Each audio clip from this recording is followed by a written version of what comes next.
একটা নতুন সরকার যখন দায়িত্ব নেয় বঙ্গভবনে সেই পরবর্তী শপথটা অনুষ্ঠিত হয় নতুন সরকারের, কিন্তু এবার একটু উন্মুক্ত পরিবেশে এবং সাধারণ ভাবেই সাধারণ মানুষের সামনেই জাতীয় সংসদের দক্ষিণ প্লাজায় এই শপথ অনুষ্ঠানটি অনুষ্ঠিত হবে।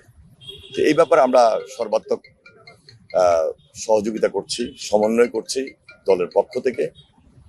আমরা বিশ্বাস করি যে একটা দায়িত্ব এবং এই দায়িত্বটুকু খুব কঠিন এবং আমাদের উপর একটা আমানত।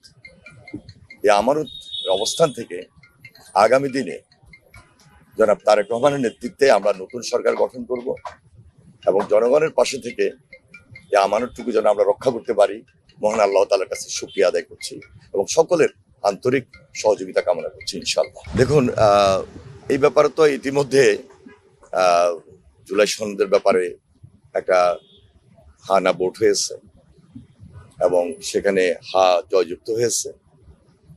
পরবর্তীতে যে করণীয়, এটা পার্লামেন্টে আলোচনার মধ্য দিয়ে নির্ধারিত যে আলোচনাগুলো সমাপ্তকরণ, এবং সেটা আমার মনে হয় খুব একটা কঠিন হবে না। গতকালকে আপনারা লক্ষ্য করেছেন আমাদের চেয়ারম্যান জনাব তারেক রহমান ইতিমধ্যে বিরোধী দলের যারা রয়েছেন তাদের সঙ্গে আলোচনা করেছেন, একটা সৌজন্য সাক্ষাৎ।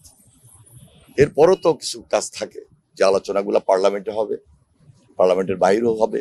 সে আলোচনা করার মধ্য দিয়ে একটা সমন্বয়ের মাধ্যমে সবকিছুকে সম্মান এবং শ্রদ্ধার জায়গা রেখেই আমরা সমাপ্ত করবো ইনশাআল্লাহ। আমার মনে হয় আমি বলার চেষ্টা করেছি, আমার মনে যদি বুঝে থাকেন যে জাতীয় সংসদে সেই আলোচনাগুলা এবং এর পাশাপাশি যারা বিরোধী দলীয় নেতৃবৃন্দ আছেন তাদের সঙ্গে আলোচনা করেছেন আমাদের চেয়ারম্যান জনাব তারেক রহমান, এটা খুব সহজ হবে, খুব কঠিন কাজ হবে না ইনশাআল্লাহ। 13টি দেশ ইতিমধ্যে তাদের প্রতিনিধি আসবেন, কোনো দেশের প্রধানমন্ত্রী আসবেন, কোনো দেশের পররাষ্ট্রমন্ত্রী আসবেন, স্পিকার মহোদয়রা আসবেন এবং অন্যান্য যারা আছেন ডেলিগেট হিসাবে তারা অংশগ্রহণ করবেন। আমরা শহীদ পরিবারদের প্রতি গভীর শ্রদ্ধা নিবেদন করছি। বিশেষ করে বিগত আন্দোলন সংগ্রামে যারা গুম খুন এবং শহীদ হয়েছেন সর্বশেষ জুলাই আন্দোলন পর্যন্ত, সকলের প্রতি আমরা গভীর শ্রদ্ধা নিবেদন করছি, তাদের পরিবারের প্রতি সমবেদনা জানাই এবং তাদের পরিবারের পক্ষ থেকে আগামীকালকের এই শপথ অনুষ্ঠানে অনেকেই দাওয়াত পাবেন যারা জুলাই যোদ্ধা হিসাবে পরিবার হিসাবে রয়েছেন, তাদের প্রতি সেই সম্মানটুকু দেওয়া হচ্ছে এবং তারা উপস্থিত থাকবেন আশা করছি ইনশাআল্লাহ। জনগণের সরকার, জনগণের সামনেই উন্মুক্ত পরিবেশে শপথ অনুষ্ঠান হবে, এটা তো হতেই পারে। এটা সাংবিধানিক নিয়ম অনুযায়ী যেটা আসার তাই তো আসবে, এর বাইরে তো আসবে না।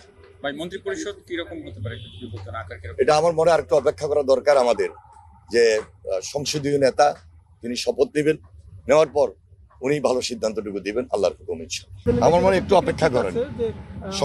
সাংবিধানিক যে রাইট, সেই রাইটের প্রতি আমরা সম্মান জানাই, গুরুত্ব দিই এবং যথেষ্ট শ্রদ্ধার জায়গা থেকে এখানে একটা আনুষ্ঠানিকতা হবে এবং সেটার প্রতি আমরা সর্বোচ্চ যে দায়িত্ব বা সম্মান সেটাকে আমরা প্রদর্শন করি।